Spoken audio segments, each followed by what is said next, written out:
कट्टरपंथी संगठन है जो छोटे छोटे ग्रुप बना करके अपने आप को धर्म के ठेकेदार बना करके क्रिश्चियनों पे हमले करते हैं। आपका आरोप है कि पैसे मांगते हैं लोग।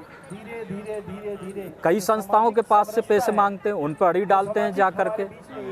जो बड़ी बड़ी संस्थाएं चल रही हैं उनके पास जा करके उनसे पास्टरों पे जा करके बोलते हैं हम कुछ नहीं करेंगे, आप बस हमें इतना दे दीजिए। एक्सटॉर्शन भी कर रहे हैं। हाँ, इस तरह से कर रहे हैं जा करके। हिंदुस्तान के अंदर मध्य प्रदेश का झाबुआ जिला है, इसमें क्रिश्चियन समाज के ऊपर इतना जुल्म हो रहा है कि उसे अपना त्यौहार मनाने के लिए पहले परमिशन लेना पड़ती है। घर पे अगर भोजन कराना तो एसडीएम कलेक्टर से परमिशन लेना पड़ती है। प्रेम सद्भावना की अगर यात्रा निकालना है तो एसडीएम कहता है ऐसा कोई पारंपरिक त्योहार नहीं है प्रेम सद्भावना यात्रा, उसकी परमिशन कैंसिल कर दी जाती। अब ये बताइए, ये देश प्रेम सद्भावना से नहीं चलेगा तो क्या कट्टरपंथियों के उससे चलेगा?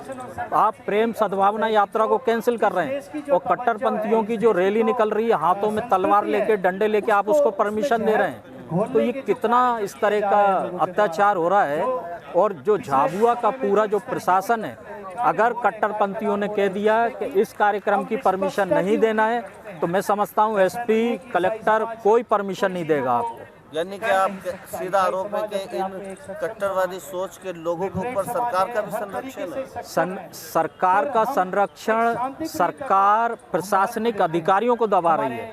सरकार एसपी कलेक्टर पुलिस विभाग को दबा रही है कि हमने अगर कह दिया कि इस समाज के खिलाफ अगर कोई अत्याचार करेगा तो आपको कुछ नहीं बोलना है, तो वो बेचारे बैठे हैं। यदि सरकार पुलिस को बोल दे, अभी आपने देखा इतनी बड़ी तादाद में पुलिस ने 1 मिनट में खदेड़ दिया। क्या ऐसे कट्टरपंथियों को जो हमले कर रहे हैं, चर्चों में आग लगा रहे तो पुलिस नहीं हटा सकती है? पुलिस सब कर सकती है, लेकिन ऊपर से जैसा आदेश मिलेगा वैसा पुलिस करेगी।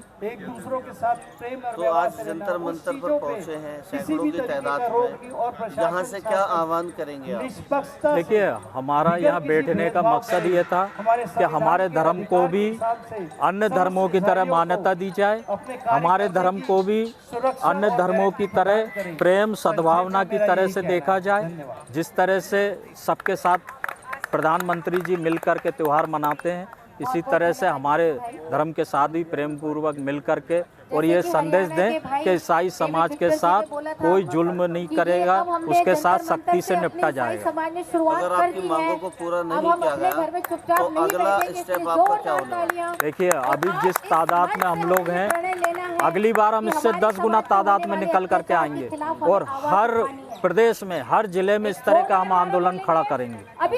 देशव्यापी आंदोलन, देशव्यापी आंदोलन करेंगे, क्योंकि आज हमें क्या किसी और धर्म को भी शामिल करेंगे आप?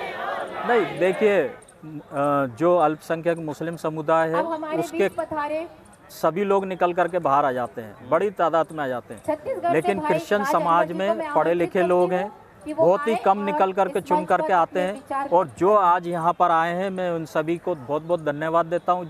ये वो लोग हैं जो हजारों के बीच में एक एक आदमी दिलेरी से काम कर रहा है, समाज सेवा कर रहा है, लोगों की लड़ाई लड़ रहा है। झारखंड से, कोई हरियाणा से, कोई छत्तीसगढ़ से। कहा जा सकता है कि ये पूरे भारत की जो समुचित व्यवस्था है उनमें से एक एक व्यक्ति यहाँ पर आकर बिल्कुल पर आवाज उठाने का काम, बिल्कुल आवाज उठाने का काम कर रहे हैं, समाज की लड़ाई लड़ने का काम कर रहे हैं, समाज को न्याय दिलाने का काम कर रहे हैं।